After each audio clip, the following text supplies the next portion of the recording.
Hello everyone and welcome back to Arctic Retro.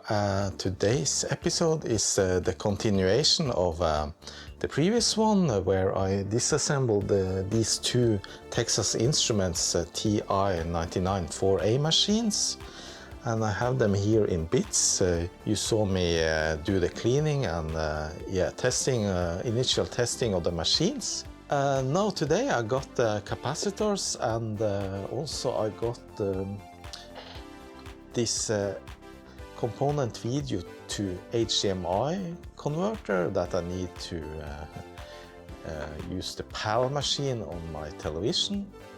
Before I start, let's take a look at what's inside this box from DigiKey. I usually use DigiKey to order electronic parts because they are incredibly fast and free shipping right to my door when I order for more than around 50 euros.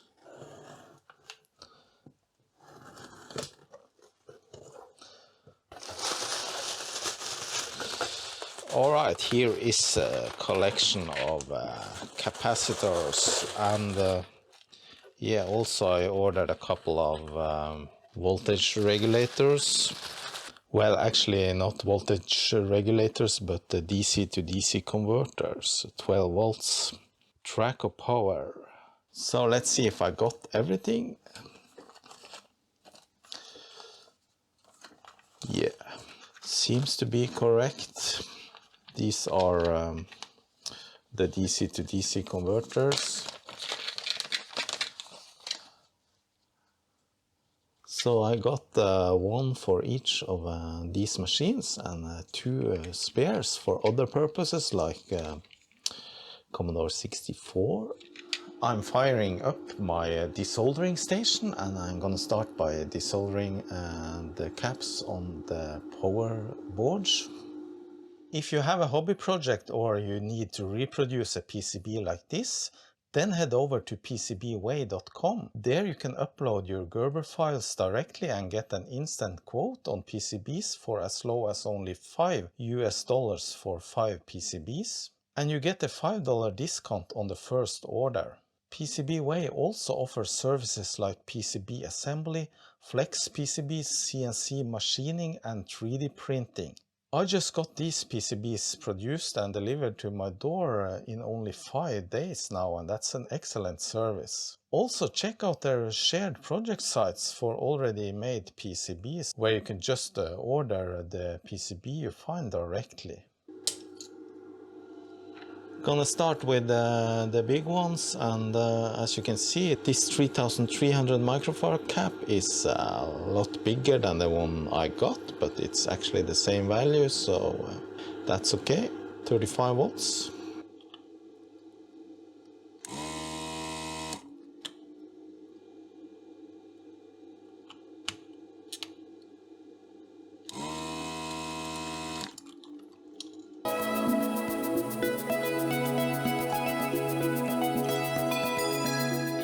The legs of the capacitor has been bent a little bit strange. I haven't seen that, but I guess it makes sense to relieve the strain on the wire.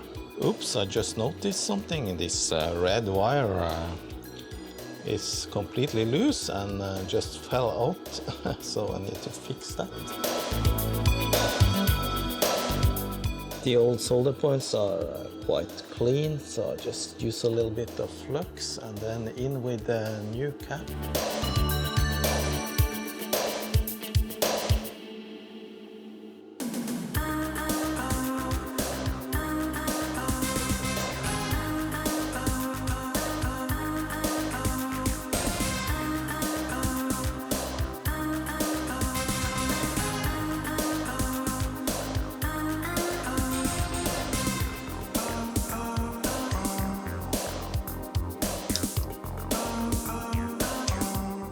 Next, the 1000 microfarad one.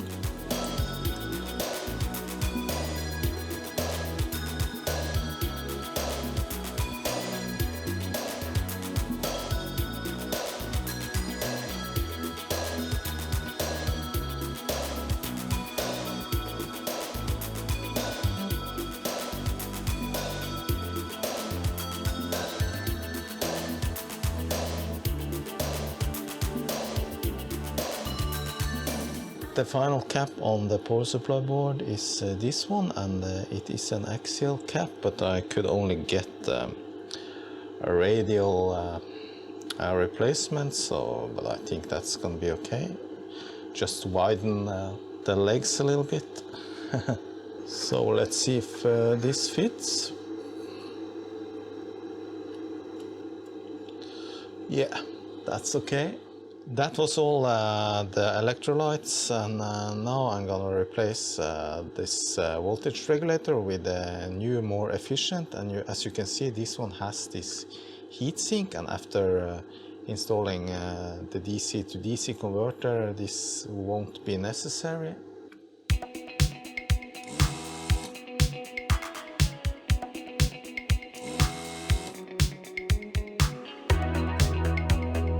Well, the observant of you might notice that I did a mistake. This is of course not the voltage regulator that I removed. It's a transistor, I think. So of course this is the voltage regulator with this larger heatsink. That's the one that's gonna be removed and replaced. So now I need to solder these back in.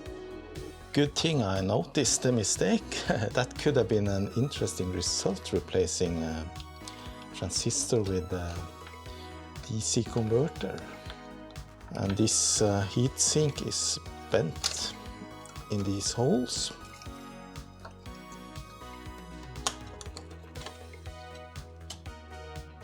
Of course I'm gonna keep these. They might come in handy later, but I guess they are just regular 7812 voltage regulators. So in with the replacements.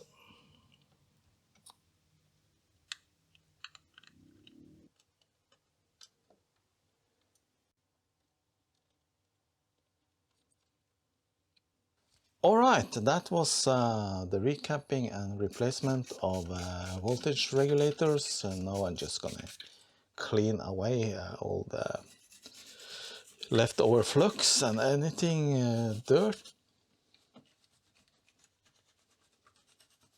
Before I continue, I just want to test that everything works as before, so I'm just gonna connect this power supply back into one of the motherboards and yeah, test if it still works or if it blows up. Before I hook it up to the TV, I'm gonna just measure the voltages on the output and yeah, turn it on. So nothing blue. Alright, 5.2 volts,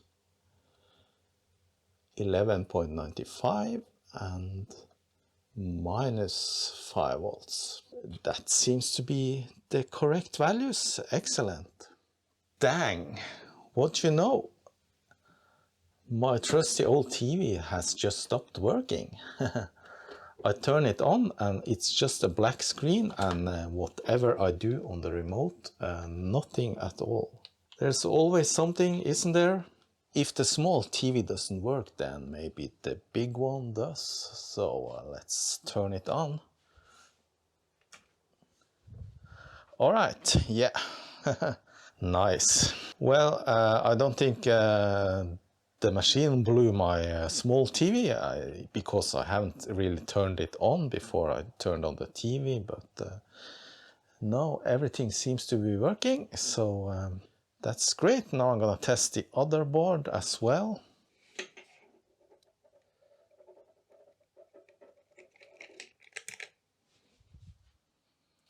Yeah, same, works just fine. Excellent. The LED is a little dim. Maybe I should see if I can replace that one with a new one. Alrighty, next up is recapping the actual motherboards, and I think there's 9 caps on each. So that should be an easy job, so let's get right to it. While inspecting the board, I actually can see that a couple of capacitors seems to have been leaked, like this one. There's some green stuff on that. I'll try and zoom in. Yeah, I think it has leaked a little bit, and one other on the other side as well.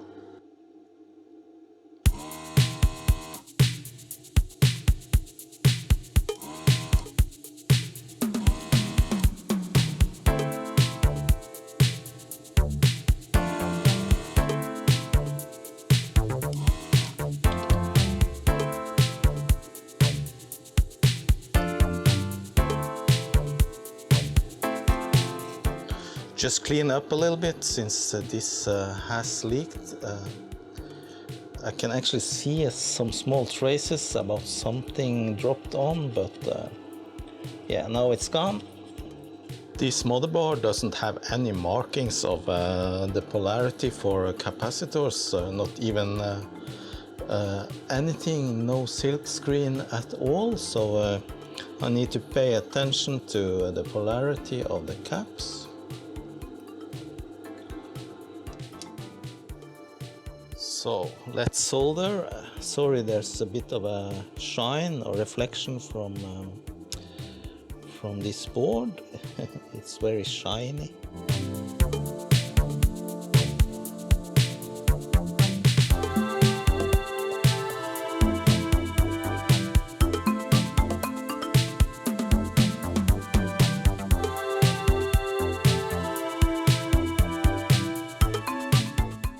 Final capacitor on the second board, and this one is 100 microfarad.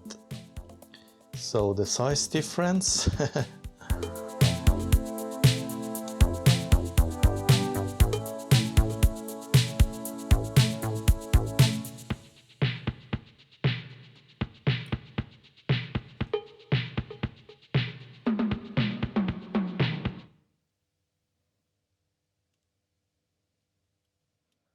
Alrighty, both boards are now recapped and time to test. And I got myself a new TV. It's a 24-inch Philips TV actually, and it has a SCART input, so I can use it on most computers then. Maybe I should cover up this here so it says only lips. No, that's Jan Beta. Can't do that. I have hooked up one of the board, this one, the NTSC with the TV, and yeah, it's actually not a new TV, it's my son's, and it's a couple of years old, and he doesn't use it, so yeah, it's working. Excellent.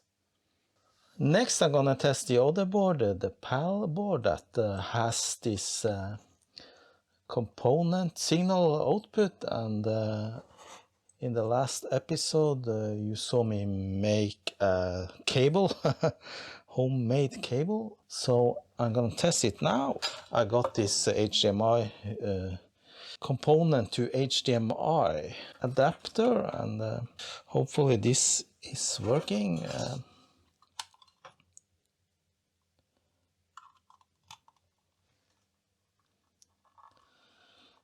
That should be the correct, and I already connected the HDMI cable to my TV, which goes into the box. Lots of cables here. Nope, nothing. So I just plugged in the Luma signal to the SCART and the composite input, and it is the machine is working, so happily I didn't break that one either, so pleased with that. Well, the component output doesn't seem to work. I need to check if I made the cable correctly or if I did something wrong there. Alright, so I tried to connect the component signal through the converter to the other TV, and it still says the same message as before, unknown format, so probably there is some issue with the signal or the cable I made. I'm not gonna research that anymore now. It is time to assemble the machines, if I only can gather all the different parts and get the correct parts into the correct case. This shield on the computer number one, the cost reduced, have some rust stains, and I'm gonna remove those. I just simply scrape a little bit Yeah, I'm just gonna use the fiberglass pen. Perfect.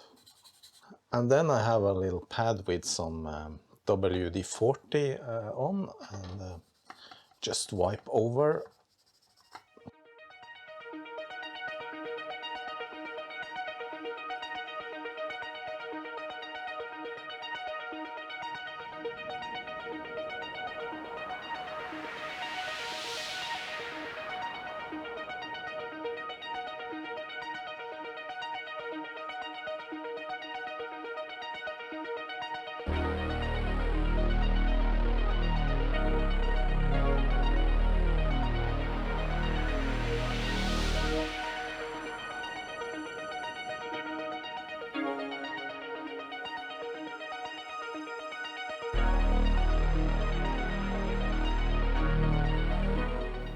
I actually screwed these two bolts in the wrong way first, but now I figured it out.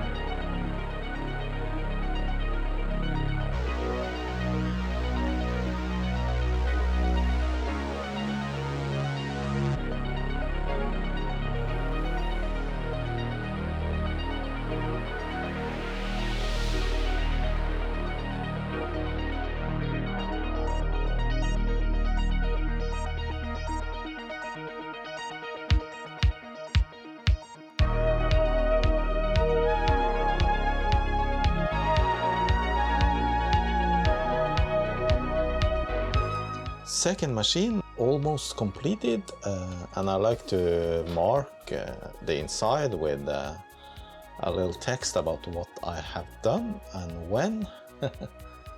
And now for the power switch, which is a little strange design. Not really sure which way it goes. I think this groove here goes onto this part here, and the actual switch goes into this hole.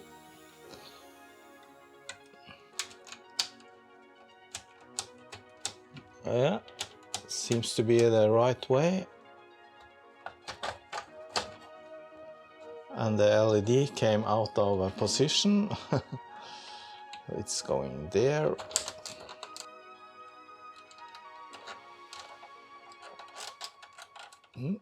Nope.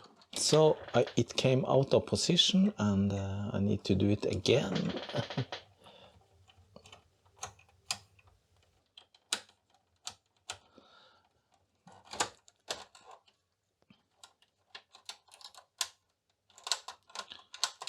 So that's the way. Finally, the screws for the case. If you hear some noise from outdoors, it's because I have the roof window open, because it's quite hot up here in the attic. Okay, both machines are fully assembled and looking great. However, I actually forgot something. I forgot to insert the cartridge port into this machine. So I actually have to unscrew it again. Bummer. Okay, so despite all my efforts to get this PAL machine to work with my modern TV using my homemade cable here, I did not succeed. And actually, if you follow Noel's Retro Lab, he actually made a video some months ago where he had this exact machine, and he could not get it to work with a component signal output either, but he actually installed an RGB module that made it possible to get the colors and an RGB signal from this computer. So I don't have a module like that. I will probably order one, but that won't be in time for this video. So I'm gonna put this machine to the rest and then concentrate on the NTSC machine. Alright, it's time to take a look at some games. I have turned on the machine, and as you can see the picture is pretty good. Maybe a little bit blurred around the edges, but I think that's acceptable. And sound is working too.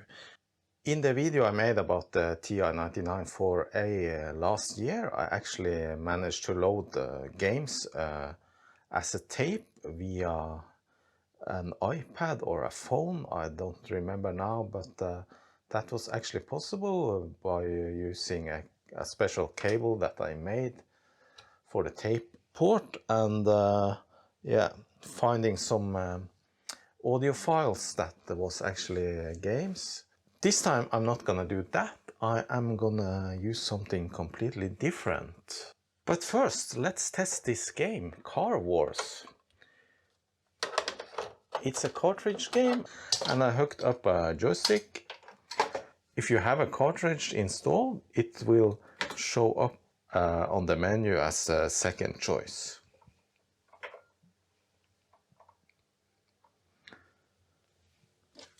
Alright, so let's turn up the volume.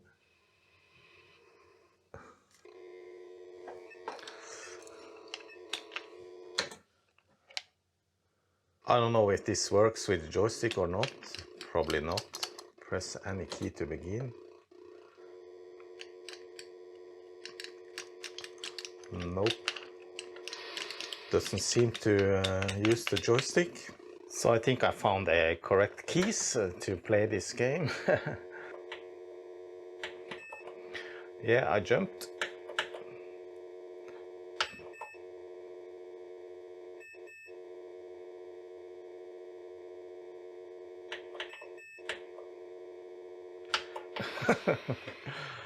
Next I'm gonna test this one, which is in fact the NanoPEB. I just purchased it from the United States a while back ago. It cost me around, I think it was $60, something like that. It included 8 GB compact flash card. The NanoPEB is a device that replaces the original PEB, or peripheral expansion box. That was a huge expansion box you connected to the side of the computer, and that had floppy disk drives and things like that. This one emulates 3 floppy drives, and it also got a serial port, which is faster than the original RS-232 port board that you could get for this machine. So this is not a new project. This is a documentation, and it comes with 10 pages of documentation, and this is written in August 2010, so that's over 10 years old. And yeah, looks to be a good documentation for how to use this. This needs external power, and it has this barrel connector, 5 volts with a center positive. So I just connect this one and try to turn it on. Yeah, seems to be lighting up some LEDs at least. And then you turn off the machine, obviously, and just insert it into the expansion port. And the instruction says to turn the NanoPEB on first, and then turn on the machine. Alright, so it booted. Well, I didn't notice it until now, but there's actually a text here says NanoPEB F18V1. So it is actually working. And I'm not an expert in the commands in BASIC for the TI99, but supposedly you are gonna have to mount a disk drive, and this compact flash is divided into 10 different volumes, I think. So you can type call mount, and then the volume you want to insert into disk number 1. So I want the volume 1 into disk number 1. Yeah, that seems to be working, and then you must format it. So format volume 1.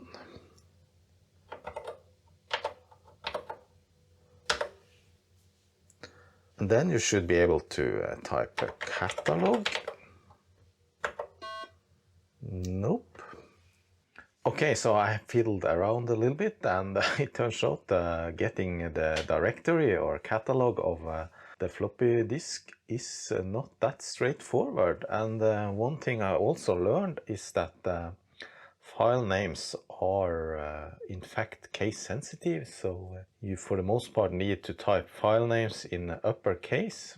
Anyway, now I'm gonna load the directory of one of the floppy disk drives, and to do that you actually need a program. There's no built-in command or anything.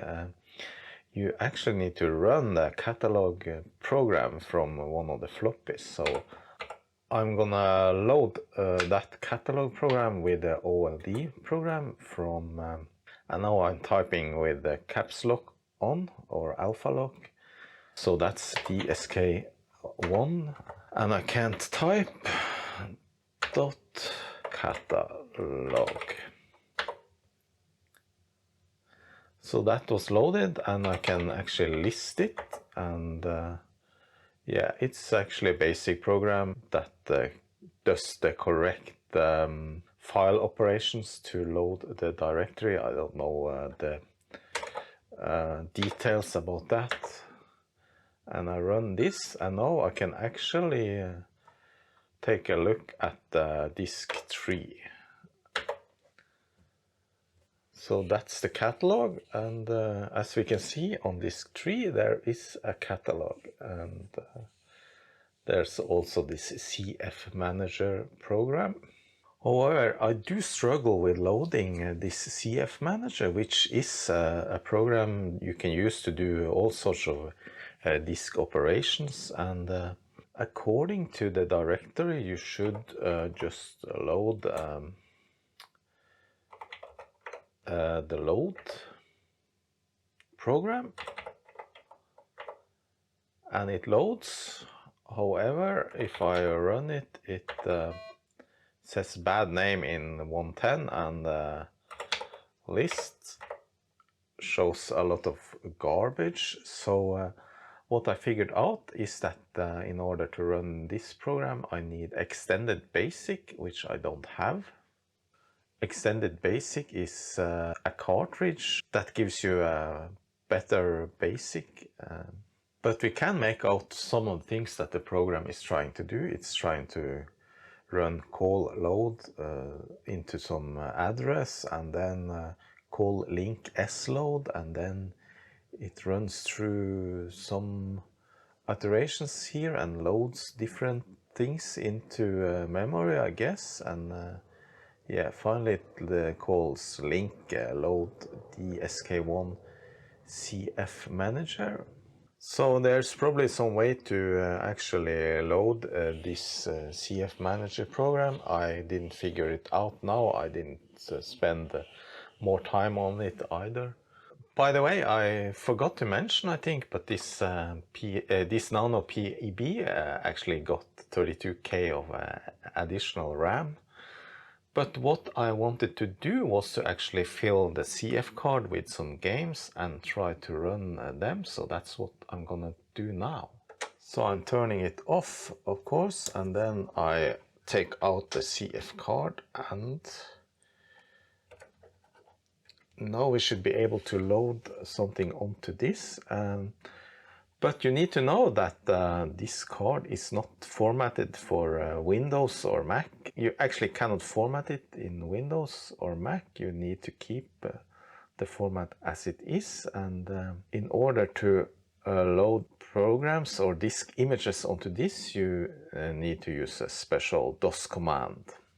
And of course you need a CF card reader and a USB based one, and on this old PC it actually has a built-in CF card reader. And what happens when you insert this card is that it actually asks if you want to format it, but then you must select no, because if you format it in Windows, it will not work. Then on the downloads page of the nanopeb.com site, you can find the different downloads, and what I actually downloaded was this volume 1 disk image, and then download this PC to compact flash program. That's a DOS utility to copy volumes from your PC to a compact flash. One thing I learned actually when I did this before is that in order for the DSK to CF program to work, you need to run the command as administrator.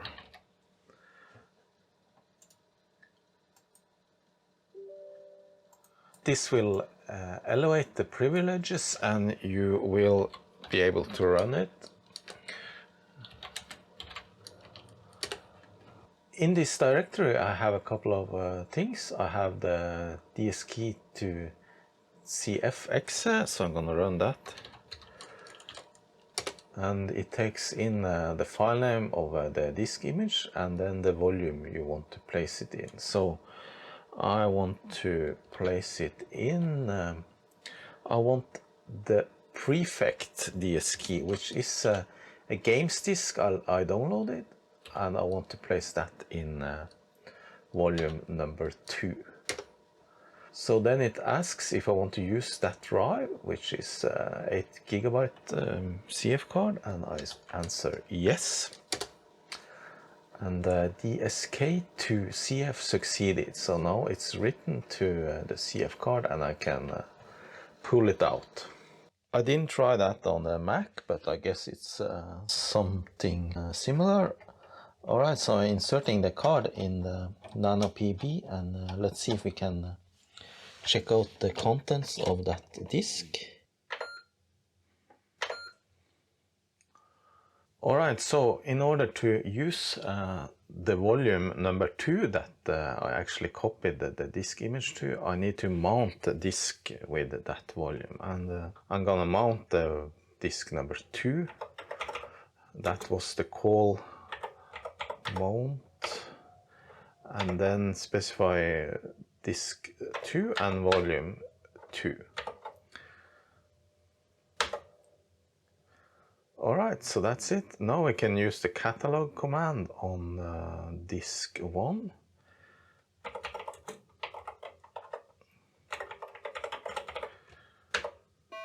Okay, it was disk 3.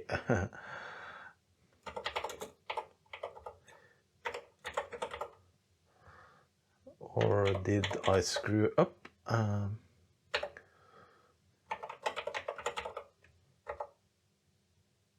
No, there's the catalog on disk 3. Run. And now we're going to check the contents of disk 2.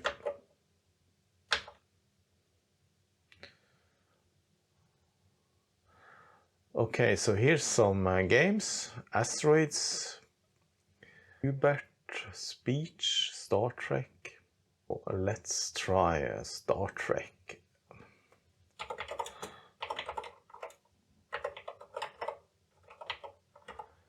One. It wouldn't load that.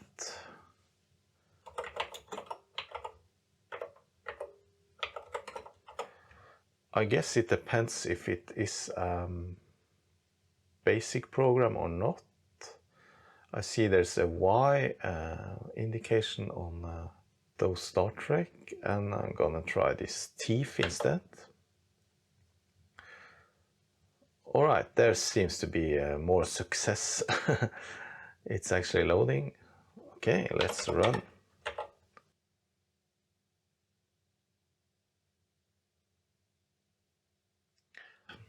Alright, there's something.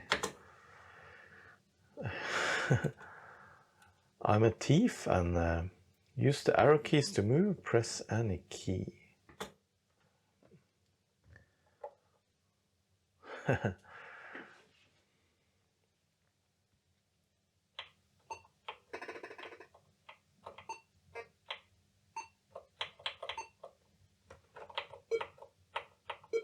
Oh, it's very slow, sluggish.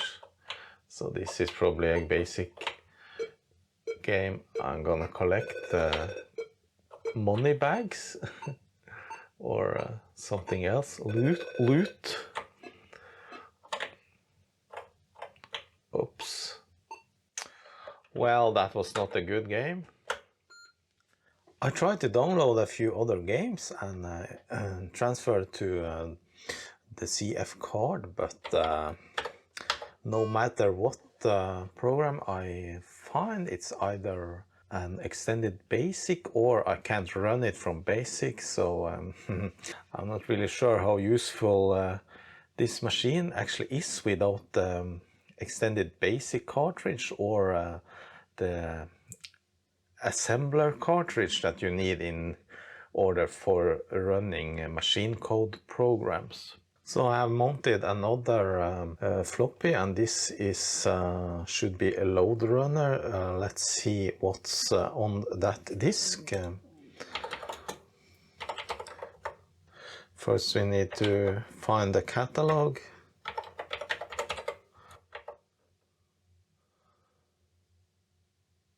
Okay, so there's two files, which is of type program. So my understanding was that programs can be loaded from TI basic, OLD, dsk2.rom1. No, there you see, it just comes out with an IO error. So I don't know how to load things from this basic machine without any extension cartridges of some sort. I just found a music demo program. I guess no. From the documentation, it actually states that whenever you mount a disk image, it will keep that the next time you turn on the machine, but now I just booted the machine, and it comes back with one of the first disks I actually mounted, so that's a little strange. Alright, I think I'll conclude the test of the NanoPEB, and the conclusion is that it is nice to have if you have a need for disk emulation on Texas Instruments 99.4A. However, it's still very difficult to find any good games and software on disk images, because most of the games was either on tape or cartridges, as I understand, and also a lot of games are written in extended basic and or need more memory, and there's also the issue with loading machine code from floppy disks, that you actually need an editor assembler cartridge for that, as I understand it. So I think I'll investigate this further in another video. I was thinking about testing out the final GROM 99 cartridge, which is actually a solution for loading cartridge copies onto a memory card, and you can select almost any game or cartridge that was ever made for this machine.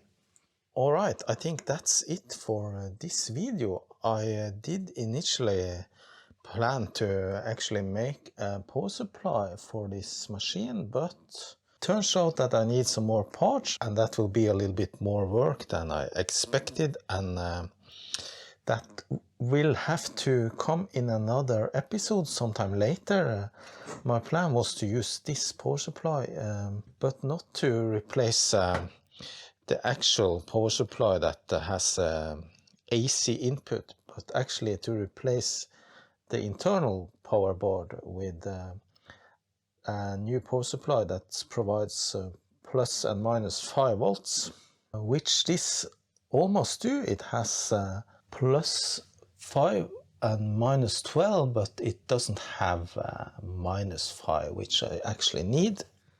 Okay, that was it for this video. There is still some more stuff to do with these machines, especially the one that has component video out. I need to do something with that, and also the power supply issue. So I hope you enjoyed this content, and as usual, a big thank you to my Patreons and all the subscribers and viewers. Thanks a lot. See you. Bye bye.